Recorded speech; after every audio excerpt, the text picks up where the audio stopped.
আজ থেকে আমরা শিখব অপশন চেনের মাধ্যমে প্রতিদিন আমরা কিভাবে ট্রেডিং করতে পারি। তো এটা শেখার জন্য আমাদেরকে অপশন চেনের কিছু জিনিস, সাধারণ কিছু জিনিস আছে যেগুলো আমাদেরকে জানতে হবে। এবং এই সাধারণ জিনিসগুলো জানতে হবে এই কারণেই যে এগুলো না জানলে আমরা বুঝতে পারবো না পরবর্তীকালে যে আমরা থিওরিতে যাব বা আবার কিছু জিনিস আমরা শিখবো, সেগুলোকে শেখার জন্য আমাদের এই কিছু সাধারণ জিনিস আছে যেগুলো আমাদের খুবই জানা খুবই জরুরি। তো আজকের ভিডিওতে আমরা সেই অপশন চেনের সাধারণ কিছু জিনিস আছে সেগুলো আমরা জানবো। তো অপশন চেনকে যখনই আমরা জানতে যাব, প্রথমে আমাদেরকে জানতে হবে স্ট্রাইক প্রাইস। স্ট্রাইক প্রাইসটা কি এবং কোথায় থাকে? অপশন চেনের ঠিক মাঝখানে একটা গেরুয়া রঙের কলম আছে, যেটা হচ্ছে স্ট্রাইক প্রাইজের কলম।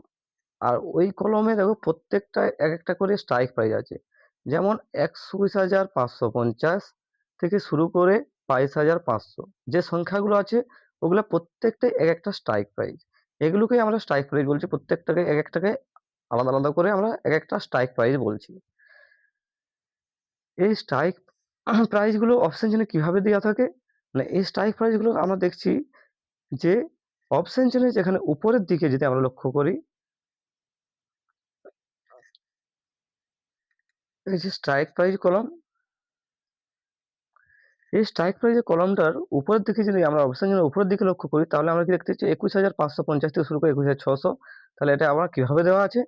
না, যত উপরের দিকে যাব আমরা অপশন চেনে তত ছোট স্ট্রাইক প্রাইস, এভাবে বা তারপরে বড় স্ট্রাইক প্রাইস, তারপর তার থেকে বড়, এভাবে বাড়তে বাড়তে যখন অপশন চেনে আমরা নিচের দিকে আসছি, তখন দেখছি আমরা আস্তে আস্তে স্ট্রাইক প্রাইস গুলো বড় হচ্ছে।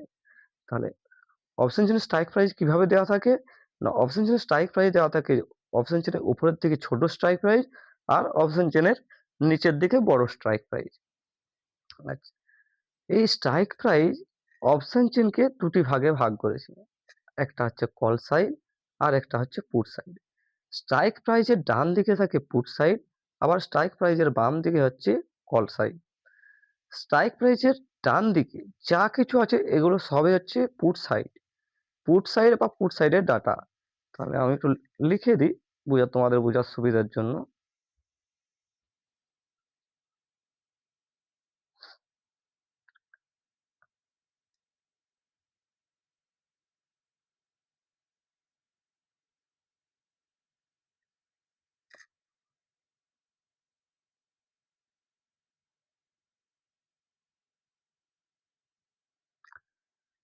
এদিকটা হচ্ছে পুট সাইড,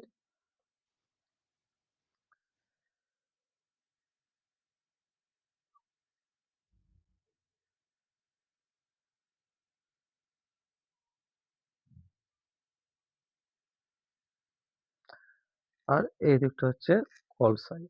তাহলে অপশন জেনে কি, যে মাঝখানে যে স্ট্রাইক প্রাইজের কলম আছে সেই স্ট্রাইক প্রাইজের কলম অপশন জেনকে দুটি ভাগে ভাগ করেছে, একটা হচ্ছে পুট সাইড আর একটা হচ্ছে কল সাইড। পুট সাইড কোন দিকটা? না, স্ট্রাইক প্রাইজের ডান দিকে সবসময় পুট সাইড, আর স্ট্রাইক প্রাইজের বাম দিকে সবসময় হচ্ছে কল সাইড। তো এতদূর পর্যন্ত বোঝা গেছে যে অপশন চেনের ঠিক মাঝখানে থাকে স্ট্রাইক প্রাইজের কলম, এবং যে সংখ্যাগুলো দেওয়া থাকে তার প্রত্যেকটা এক একটা স্ট্রাইক প্রাইজ। স্ট্রাইক প্রাইস বিভিন্ন ক্ষেত্রে বিভিন্ন আলাদা হয়। যেমন এটা একটা নিফটি অপশন চেইন, এখানে স্ট্রাইক প্রাইসের ডিসটেন্স কত আছে? না, 50 এর ডিফারেন্স আছে দেখো। এই প্রতিটা স্ট্রাইক প্রাইসের ডিফারেন্স কিন্তু 50। এবার আমরা যদি ব্যাংক নিফটি দেখি, ব্যাংক নিফটি যখন আমরা অপশন চেইন দেখব, তখন তাদের দেখা যাবে যে প্রতিটা স্ট্রাইক প্রাইসের ডিফারেন্স কিন্তু 100 থাকে। আবার যদি কোনো স্টক দেখতে যাই আমরা, তখন সেখানে আমরা দেখব প্রতিটা স্ট্রাইক প্রাইসের ডিফারেন্স কোনোটাতে কোনো স্টকে ৳10, কোনো স্টকে ৳20, কোনো স্টকে ৳5, কোনো স্টকে ৳1, এভাবে যেমন যেখানে স্ট্রাইক প্রাইসের ডিফারেন্স থাকে। এই স্ট্রাইক প্রাইসের মাঝখানে একটা সাদা রঙের খোপ আছে দেখো, যেটা হাইলাইট করা আছে সাদা রং করে। এটা হচ্ছে বর্তমান বাজার মূল্য, যেটা লাস্ট আমরা যে টাইমে দেখছি সেই টাইমের শেষ যেটা ক্রয় বা বিক্রয় হয়েছে সেই দামটা হচ্ছে বর্তমান বাজার মূল্য, যেটা হচ্ছে সেটা হচ্ছে এখানে দেখাচ্ছে।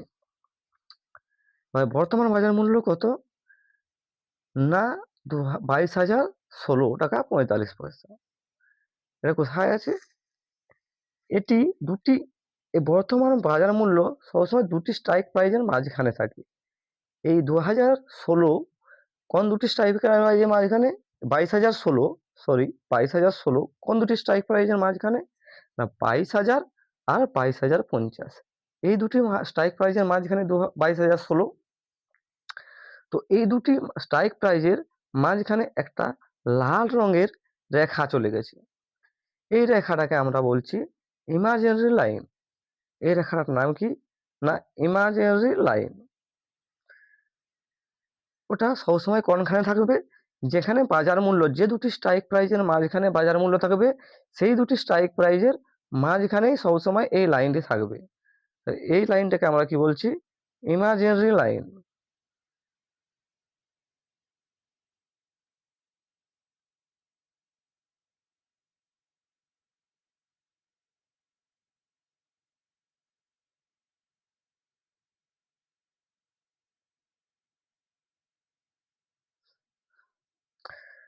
এই লাইনটাকে আমরা তাহলে কি বলছি? Imaginary line.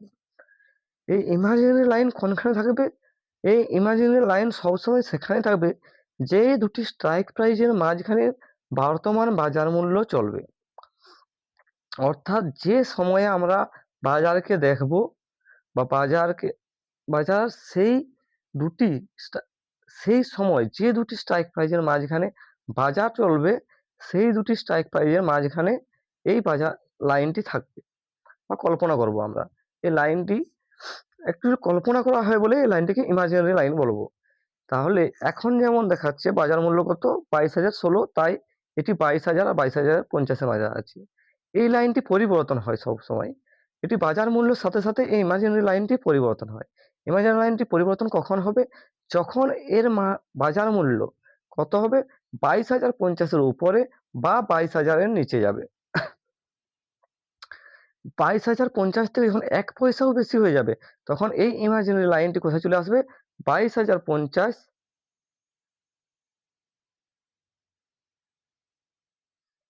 আর 22,100 র মাঝখানে। তখন এই ইমাজিনারি লাইন চলে আসবে এই দুটি স্ট্রাইক প্রাইজের মাঝখানে। আবার যদি এই বাজার মূল্য যদি 22,000 এর থেকে নিচে নেমে যায়, 1 পয়সাও নিচে নেমে যায়, তখন এই ইমাজিনারি লাইনটি কোথায় চলে আসবে? 22,000 আর 22,950 এই দুটির মাঝখানে। কিন্তু এখন কি কোথায় আছে? না এখন 22,000 আর 22,050 এর মাঝখানে। ঠিক সেরকমভাবে বাজার মূল্য যদি আমরা দেখি যে 22,050 এরও নিচে নেমে গেছে, তখন কোথায়? ইমাজিনারি লাইনটি এই দুটি স্ট্রাইক প্রাইজের মাঝখানে চলে আসবে। 900 আর 950 এর মাঝখানে। ইমাজিনারি লাইন এইভাবেই চলমান। ইমাজিনারি লাইন ততক্ষণ পর্যন্ত স্টেবল থাকবে যতক্ষণ পর্যন্ত মার্কেট 22,000 এর উপরে আর 22,050 এর নিচে থাকবে। এর মাঝখানে যতক্ষণ থাকবে ততক্ষণ এই লাইনটি এইখানে থাকবে। এরপরে কি? স্ট্রাইক প্রাইস যেমন অপশনকে দুটি ভাগে ভাগ করেছে। স্ট্রাইক প্রাইস কি করেছে? অপশনকে দুটি ভাগে ভাগ করেছে, একটা কল সাইড একটা পুট সাইড। সেইরকম ভাবে আমরা যে এইখানে রেখাটা দেখতে পাচ্ছি, যেটাকে আমরা বলছি কাল্পনিক রেখা বা ইমাজিনারি লাইন, সেই রেখাটি অপশন জনকে 4টি ভাগে ভাগ করেছে। এক পুট সাইডকে দুটি ভাগে ভাগ করেছে, আবার এদিকে কল সাইডকে দুটি ভাগে ভাগ করেছে। তাহলে আমরা কি স্ট্রাইক প্রাইসের ডান দিকে যে পুট সাইড আছে তাকে ইমাজিনারি লাইন দুটি ভাগে ভাগ করেছি। একটি হচ্ছে আউট অফ দ্য মানি আর একটা হচ্ছে in the money. Out of the money কোনটা?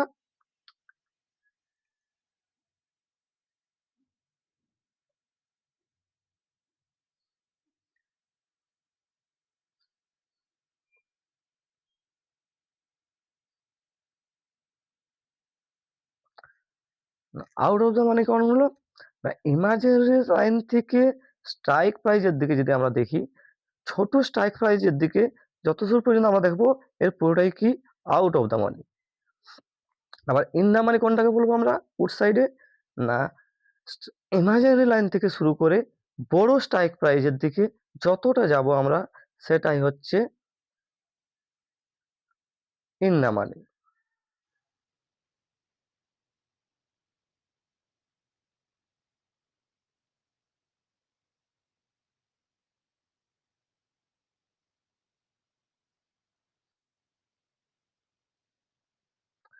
তাহলে আমরা কি লিখলাম না পুট সাইডে ইমাজিনারি লাইনের যে স্ট্রাইক প্রাইসের জোড়া আছে, এখানে ইমাজিনারি লাইন কোথায় আছে 22,000 আর 22,050 মাঝখানে।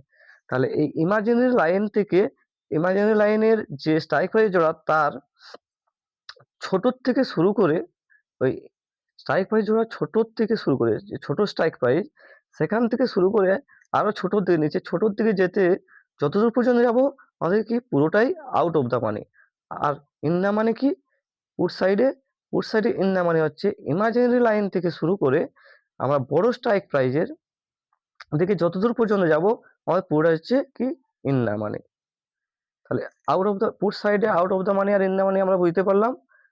একটা টিক চিহ্ন দেখে বুঝিয়ে দিচ্ছি আমি আরো ভালোভাবে যাতে বুঝতে পারো তোমরা।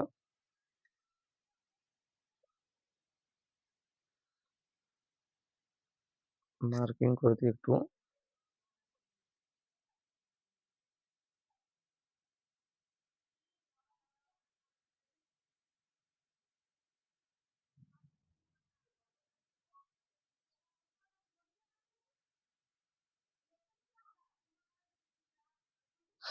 তাহলে কি ইন দ্য মানে কি না ইমাজিনারি লাইন থেকে শুরু করে বড় স্ট্রাইক প্রাইজে যতদূর পর্যন্ত আমরা যাব এটা পুরোটাই হচ্ছে ইন দ্য মানে। আবার আউট অফ দ্য মানে কি না ইমাজিনারি লাইন থেকে শুরু করে ছোট স্ট্রাইক প্রাইজের দিকে যদি আমরা ইমাজিনারি লাইন থেকে শুরু করি তো ছোট স্ট্রাইক প্রাইজের দিকে আমরা যতদূর যাব সেটা পুরোটাই কি out of the money. Call sided কি এরপর আমরা কল সাইডটাকে আবার দুটো ভাগে ভাগ করব, একটা হচ্ছে কি ইন দ্য মানি আর একটা হচ্ছে out of the money.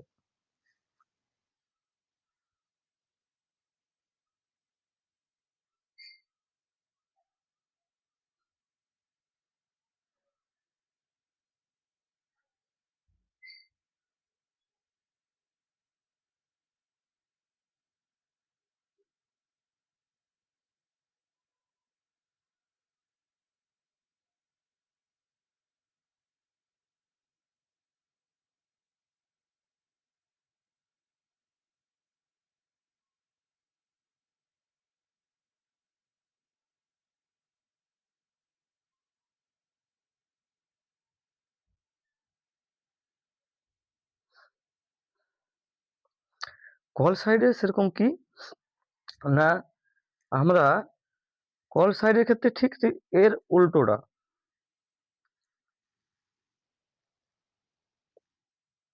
Call সাইডে আমরা যদি দেখি কল সাইডের ক্ষেত্রে পুট সাইডে আমরা যেটা দেখেছিলাম ঠিক তার উল্টো বা বিপরীত।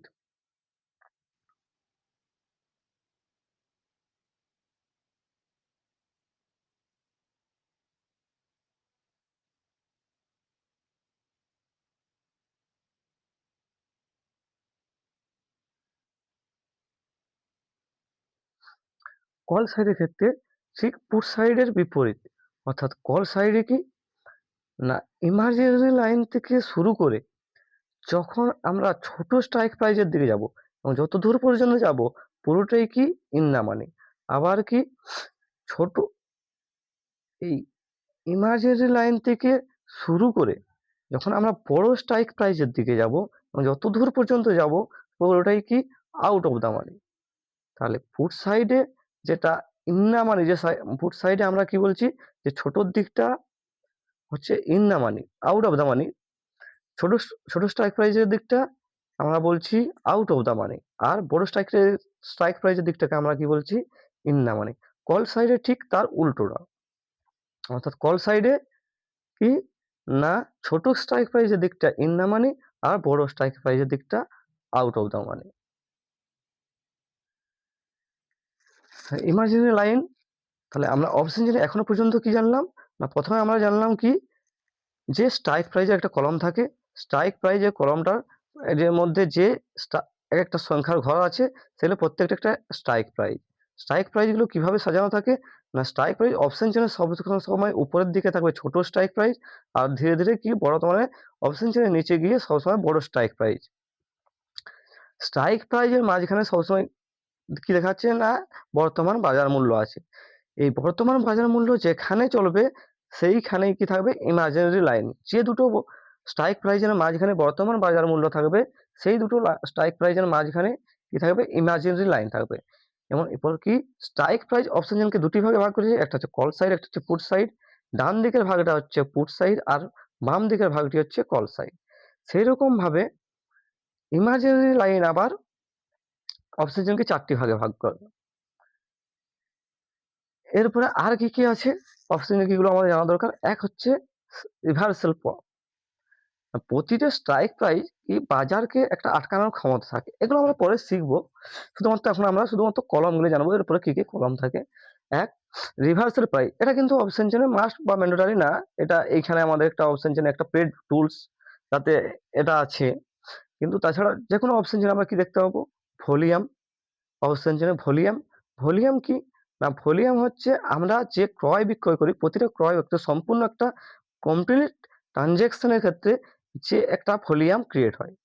ওপেন ইন্টারেস্ট থাকবে একটা কলম, কল সাইড বা পুরো সাইড উভয় সাইডে থাকবে একটা ভলিউম, একটা ওআই, তারপরে কি থাকবে ওআই চেঞ্জ, আইভি, ডেল্টা, কিছু গ্রিক, এবং কি কি IV, delta, gamma, theta, rho, এভাবে কিছু গ্রিক, মেজর গ্রিক, কিছু মাইনর গ্রিক, এইরকম ভাবে যেমন এটা পুট সাইডও আছে, সেরকম ভাবে কল সাইডও থাকবে। যেমন কল সাইডও আছে ভলিউম, ওআই চেঞ্জ, আইভি, তারপরে ডেল্টা, থিটা, দেখাচ্ছে না, আছে এইভাবে ডেল্টা থিটার কলম থাকবে। তো এই গেল আমাদের কি অপশন চেনের আমরা সাধারণ কিছু জিনিস জানলাম। আজকের ভিডিওতে এই পর্যন্তই। এরপরে আমরা অপশন চেনের মাধ্যমে শিখবো কিভাবে এগুলোর মাধ্যমে আমরা অপশন চেনের নানা রকম থিওরি শিখবো, কিভাবে ভলিউম কিভাবে তৈরি হচ্ছে, ভলিউম কিভাবে উইক হচ্ছে, বা ভলিউম থেকে কিভাবে রেজিস্ট্যান্স তৈরি হয়, বা ভলিউম বা ওআই থেকে কিভাবে রেজিস্ট্যান্স আমরা কিভাবে দেখবো। এরকম ভাবে আমরা অপশন চেনে আরো গভীরে বা ডিপলি আমরা অপশন চেনকে শিখবো। অপশন চেনের মাধ্যমে কিভাবে ইন্টারনেটে ট্রেডিং করে